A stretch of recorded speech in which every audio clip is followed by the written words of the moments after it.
Tang is our next speaker. He was born in Hong Kong and raised in Honolulu.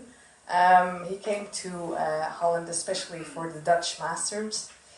That's what he told me himself. And he worked for the TeamCS in the architecture of our own central station here in Rotterdam.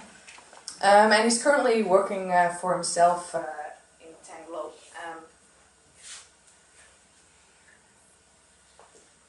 And my mic's back on. Andrew, the floor is yours.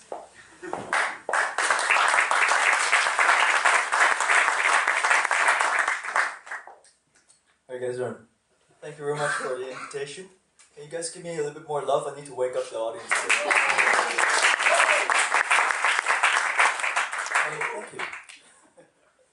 So I've been asked to come here and share with you my story and how I came here to Holland and what my relationship is with Dutch architecture and design. But I'm not really sure who I'm speaking to here. So how many of you guys are actually architects in the house? Anybody? Architects? I see one. Yeah. Two. That's all, really. And designers? And who's interested in Dutch design and architecture? So who didn't raise your hand? Anybody? So what are you doing here? No, seriously, why are you here? What are you here? I'm working at the Art Academy. Okay, so it's still related, right? Anyway, so I'm here to tell you my story, and my story is about, it's a story about inspiration. It's about how I got here and all that, but I think it's also about a lot of things I've heard before. Namely, a lot of people have told me, get out of here, go away, but don't forget to come back. So I've been hearing this all my life, and I'm gonna share a little bit of that with you. So I'm born in Hong Kong, and I grew up in this terrible place called Paradise, and every day is a beautiful day, and the sun shines every day, and it's really, really boring. And while my friends were hanging out at the beach, I was always listening to Depeche Mode and the Smiths and getting depressed. And so I always felt like I was missing something there, but still, at school, there was this favorite teacher. Everybody has their favorite teacher, and mine was Mr. Gregory, and he looked a little bit like Phil Collins.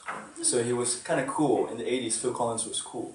So he told us about this place on the other side of the globe called Europe, and specifically there's this place called Italy, and there are people like Michelangelo and Leonardo da Vinci, and I came home, completely fascinated by the idea of being a Renaissance man. So I looked in the mirror and I said, I want to be a Renaissance man. So I went to my dad and I told him, yeah, Dad, I want to, when I grow up, I want to be a Renaissance man. And he kind of looked at me like, okay, he didn't know what a Renaissance man was, but he says, just do whatever you want, but go and get a job, So I went and I worked after school at the convenience store in the weekend, sold souvenirs to stupid tourists. And at a certain point, I really didn't find, even at an early age, I didn't find my work really meaningful. And I went and looked around and I tried to see what I really wanted to do. And I met a family friend, Uncle Alan. In Hawaii, everybody's uncles and aunties. And Uncle Alan was an architect, and he basically said, well, you can come and work for me. So at the age of 17, I started working for an architect. And he really showed me the world of architecture and design. And I made that connection of Renaissance men being like an architect. Because, there was a lot of linkage to, I wasn't really good at math, or I wasn't really good at English or whatever. But I was a little bit good at everything. I was just okay in everything. So architecture was, for me, the link. So he says to me, if you want to be an architect, you have to go away. And I had to negotiate with my parents. And finally, they said it was all right. You can go. But really, my mom wanted me to be a doctor or a lawyer, and I said, actually, I want to be like Phil Collins. I want to be a musician. And at the end, I ended up, you know, bargaining on going to architecture school in Chicago. So I was fortunate enough to go to Chicago for architecture school, and I went to IIT. And at that time, it was a very fascinating place to be studying architecture. You know, there were a lot of musicians like Smashing Pumpkins. It was rocking. You know, there was a lot of depressing music, so it kind of fitted, you know, my personality. And there were also a lot of contrast between the old guys from Mies, the ghost of Mies van der Rohe, let's say, the modernistes, the modern architects, and the younger teachers who was, you know, really into computers and CAD and things like that. And the older guys were all drawing hands and making models. So everybody, there were two schools, you know, you either make boxes or you do something more creative. And that was probably part of, not that the boxes are not creative, by the way, but so I was kind of part of the second school. I was kind of really exploring the zeitgeist and time of our things. I was really into movement and rhythm of space and sequence of space and cinematography and photography, etc. So very naturally, I made a link to some of the work that was happening here in Europe, and of course, Mr. Koolhaas here behind me was very influential in that. Just right around that time, Rem Koolhaas came to Chicago to sign a book called SML XL, very influential book, and I was so excited that, you know, I stayed up all night to get ready for his book signing. You know, I was number 3. I guess I was like number 3 in the bookstore, and I went up to him and I gave him a book, and he kind of signed my book, and I actually prepared something for him. So after he signed my book, I just went bang, and I gave him my portfolio. And I said, Mr. Koolhaas, I'm graduating this year, and I would like to work for you. And he kind of looked at me with this, you know, he's a mean-looking dude, right? He kind of looked at me like, yeah, okay, take it with you, and you can fax me your portfolio. So I kind of walked away, like, go away. And just as I was walking away, I kind of said, I went back into line, waited, and then went back to him. And I said, Mr. Koolhaas, I'll fax you my portfolio, but here's my portfolio again. Bang! And I gave it to him. Please take it with you. You know, and he just looked at me and says, okay, you know, I'll take it with me, but now you go away, you know, and don't come back. Right? So, actually later on in my life, I did actually ended up interviewing with him, and I really felt like I was accepted, but, you know, due to circumstances, no work, etc., I didn't get the job. But around the same time, I met 2 Dutch clowns who came to Chicago and crashed a student party. And I'm like, who are you? And they're like, yeah, we're from Rotterdam. So this is Stefan and Paul's one of my best friends now, Paul van der Voort. And he says, well, if you ever come to Holland, just give me a call, and we'll be around. So at the time there weren't any Facebook, so he gave me a phone number, and didn't really think I was going to call him, but little did he know. At IIT at Chicago, I was fortunate enough to be part of, I was a teacher's assistant for Alfred Caldwell. And Alfred Caldwell, if you don't know who he is, he's a prairie-style landscape architect. And at the time I worked for him, he was 90 years old. So he's seen it all. He lived through World War I, World War II, the Great Depression, and worked for Frank Lloyd Wright and Mies van der Rohe and everything. And he basically says, Andrew, if you want to become an architect, you have to go away. Again, I was like, I heard this one before. You have to go to Europe and see some old stuff, but then come back, right? So he really inspired me to look into some of the European architecture. But I said, how? How am I going to go away? You know, I have a phone number of Paul, but that's all.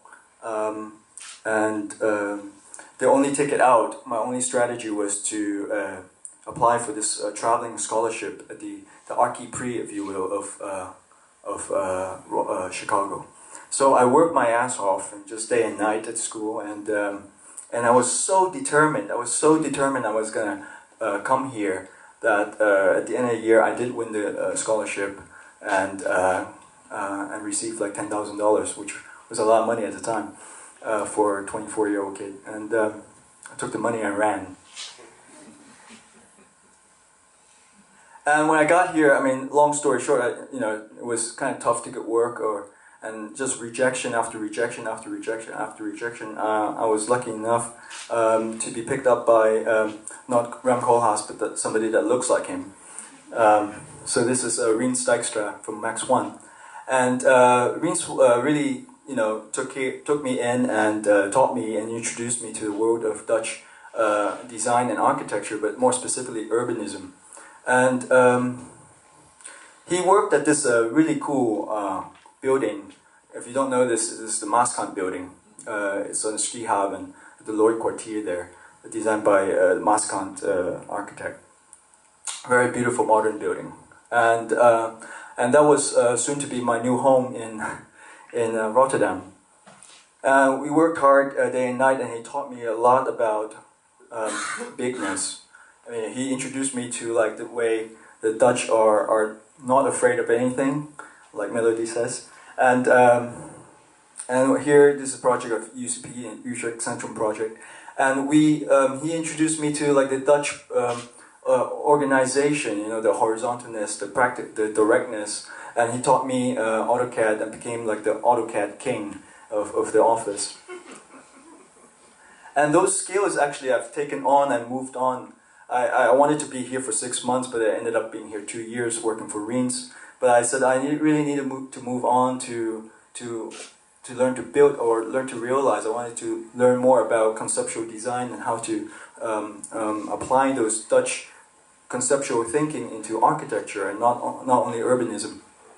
So I was fortunate enough to work for MVRDV. This is the young Winy, Maas and Jacob.